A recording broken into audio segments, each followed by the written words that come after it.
छोड़कर पुलिस सेवा में आकर हर युवा उसका सपना होता है कि वो देश की रक्षा का प्रहरी बने। और इसलिए आप पर बहुत बड़ा दायित्व होता है। इसलिए आपकी जरूरतों के प्रति भी हमारी सरकार बहुत गंभीर रही है। बीते कुछ वर्षों में अर्धसैनिक बलों की भर्ती प्रक्रिया में हमने कई बड़े बदलाव किए हैं। आवेदन से लेकर चयन तक की प्रक्रिया में तेजी लाई गई है।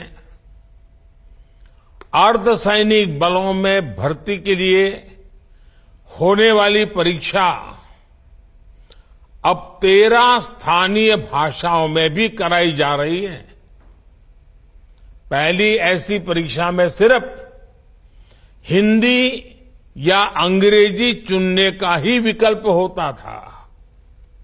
अब मातृभाषा का मान बढ़ा है। इस बदलाव से लाखों युवाओं के लिए रोजगार पाने के रास्ते खुल गए हैं। पिछले वर्ष भी छत्तीसगढ़ के नक्सल प्रभावित जिलों में सैकड़ों आदिवासी युवकों की नियुक्ति की गई थी। इन्हें नियमों में छूट देकर सुरक्षा बल में भर्ती पाने का अवसर दिया गया ताकि विकास की मुख्य धारा से जुड़े रहें।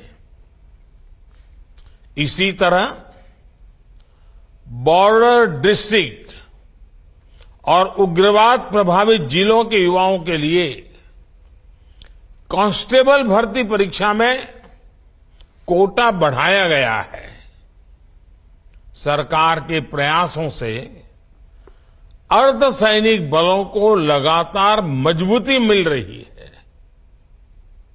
साथियों, देश का विकास सुनिश्चित करने में आपके दायित्व की महत्वपूर्ण भूमिका है। सुरक्षा का वातावरण, कानून का राज विकास की रफ्तार को तेज कर देता है। आप यूपी का उदाहरण ले सकते हैं। कभी यूपी विकास के मामले में बहुत पीछे था और अपराध के मामले में बहुत आगे, लेकिन अब कानून का राज स्थापित होने से यूपी विकास की नई ऊंचाई छू रहा है। कभी गुंडों माफिया की दहशत में रहने वाले उत्तर प्रदेश में आज भयमुक्त समाज की स्थापना हो रही है। कानून व्यवस्था का ऐसा शासन लोगों में विश्वास पैदा करता है और जब अपराध कम हुआ है तो यूपी में निवेश भी बढ़ रहा है, इन्वेस्टमेंट आ रहा है। इसके उलट हम ये भी देखते हैं कि जिन राज्यों में अपराध चरम पर है वहां निवेश भी उतना ही कम हो रहा है। सारे रोजी रोटी के सारे काम ठप पड़ जाते हैं।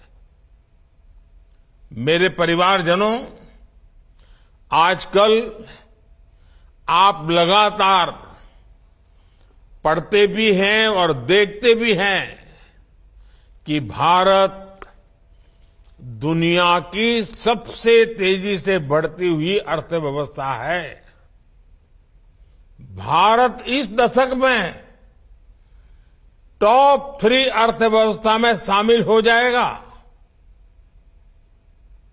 और ये गारंटी जब मैं आपको देता हूं ना, बड़ी जिम्मेवारी के साथ मेरे देशवासी, मेरे परिवारजनों को ये मोदी गारंटी देता है। लेकिन जब आप ये पढ़ते हैं तो एक सवाल आपके मन में जरूर आता होगा कि इसका देश के सामान्य नागरिक पर क्या असर होगा। और ये सवाल बहुत स्वाभाविक भी है। साथियों, किसी भी अर्थव्यवस्था को आगे बढ़ने के लिए ये जरूरी है कि देश के हर सेक्टर का विकास हो। फूड सेक्टर से लेकर के फार्मा तक, स्पेस से लेकर के स्टार्टअप तक, जब हर सेक्टर आगे बढ़ेगा तो अर्थव्यवस्था भी आगे बढ़ेगी। आप फार्मा इंडस्ट्री का उदाहरण ले लीजिए। महामारी के समय भारत के फार्मा इंडस्ट्री की बहुत सराहना की गई।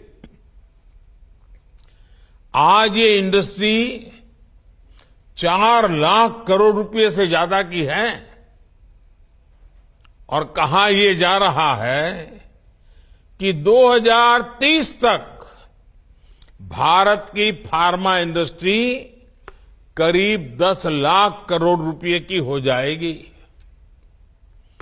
अब ये फार्मा इंडस्ट्री आगे बढ़ेगी तो इसका क्या मतलब हुआ?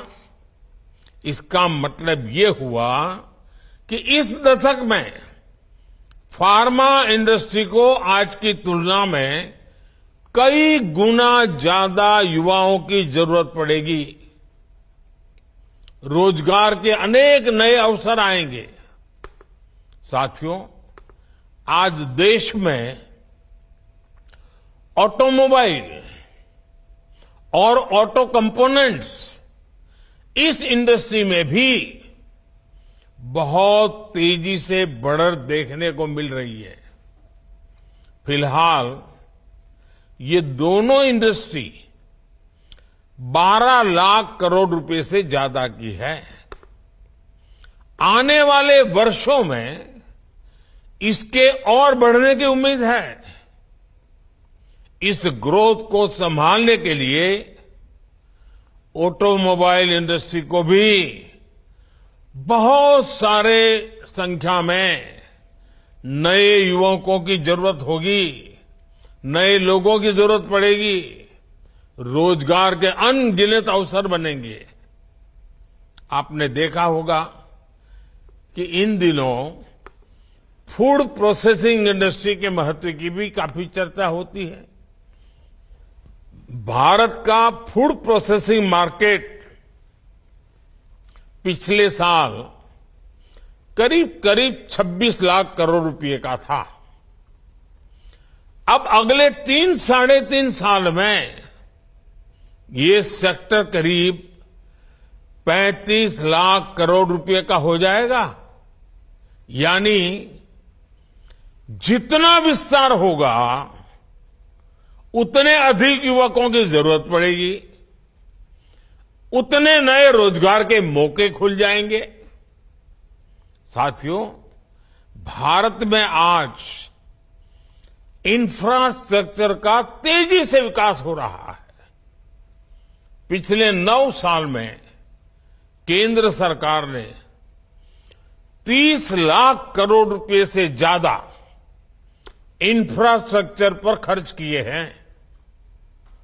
इससे देश भर में कनेक्टिविटी का विस्तार तो हो ही रहा है।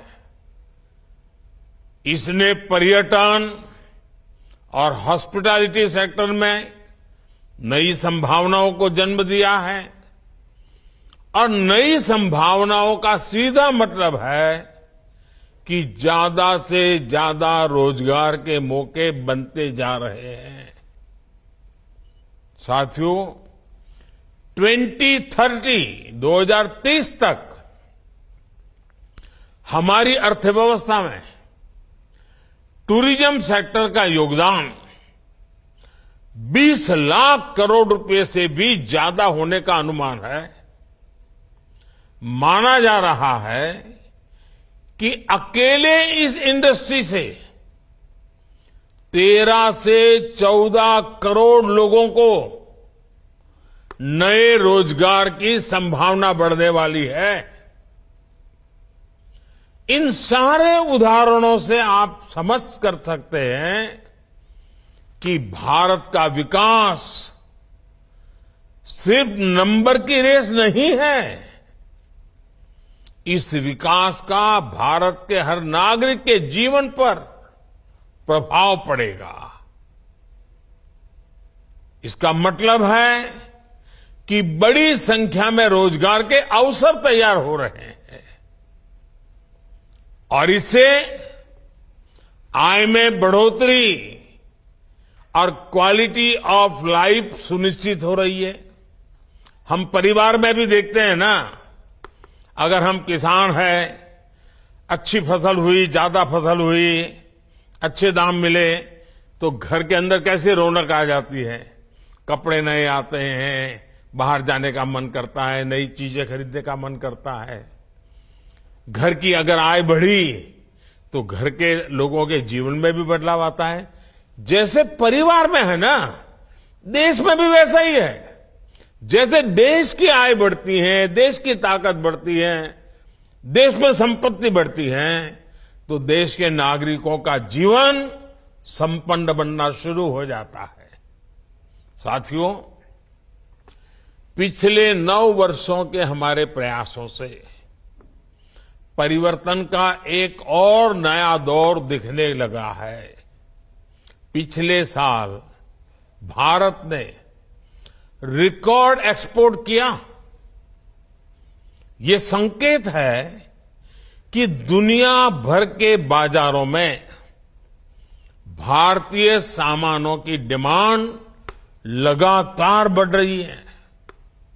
इसका मतलब है कि हमारा प्रोडक्शन भी बढ़ा है और प्रोडक्शन के लिए जो नए नौजवान लगे उसके कारण रोजगार भी बढ़ा है और स्वाभाविक है इसके कारण परिवार की आय भी बढ़ रही है।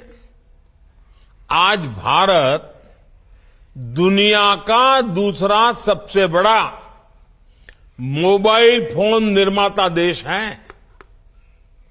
देश में मोबाइल फोन की डिमांड भी लगातार बढ़ रही है। सरकार के प्रयासों ने मोबाइल मैन्युफैक्चरिंग को भी कई गुना बढ़ा दिया है। अब देश मोबाइल से आगे बढ़कर दूसरे इलेक्ट्रॉनिक गैजेट्स पर भी फोकस कर रहा है। आईटी हार्डवेयर प्रोडक्शन के लिए क्षेत्र में हम वैसी ही सफलता दोहराने वाले हैं जैसी मोबाइल के क्षेत्र में हासिल की है। वो दिन दूर नहीं होगा जब मोबाइल की तरह ही भारत में बने एक से बढ़कर एक लैपटॉप, टैबलेट और पर्सनल कंप्यूटर दुनिया में हमारी शान बढ़ाएंगे।